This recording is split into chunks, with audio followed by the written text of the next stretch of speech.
OK, François Legault a brassé les cartes à l'Assemblée nationale. Je vous résume qu'est-ce qui change dans la grande région de Québec en moins de 2 minutes.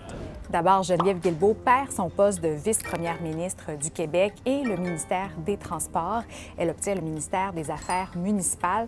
C'est d'ailleurs ce qu'elle convoitait, selon nos informations. Elle aura donc encore affaire au maire de Québec, avec qui les relations n'ont pas toujours été simples. Ça n'a pas toujours été facile. On a eu nos hauts et nos bas, comme un vieux couple. On verra la vision qui nous sera présentée. Mais le maire de Lévis, Gilles Ollier, aurait préféré que ce soit Bernard Drinville aux Affaires municipales.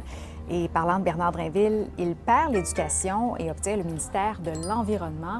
Il avait marqué les esprits avec cette déclaration sur le troisième lien. Fait que là, chez moi, avec les GES, ça va être de plus en plus des véhicules électriques qui vont rouler dans le troisième lien. C'est son plus gros boulet, je pense, en ce moment. Il va devoir entrer en contact avec les gens avec qui il va devoir transiger avec ces organisations-là. Il va devoir répondre de ses paroles, de ses gestes. C'est Sonia Lebel, présidente sortante du Conseil du Trésor, qui prend les commandes de l'éducation. Autre gros changement, Jonathan Julien perd son poste de ministre responsable de la capitale nationale au profit des Transports. C'est un nouveau venu qui fait son entrée comme responsable de la région, Jean-François Simard.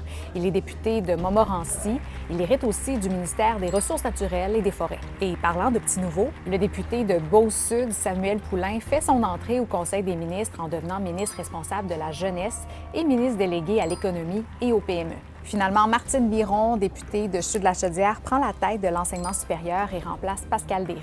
Elle était ministre des Relations internationales et de la francophonie et ministre responsable de la condition féminine. Ah, et si vous posiez la question, François Legault n'a pas nommé de vice-premier ministre. Il pourrait le faire plus tard.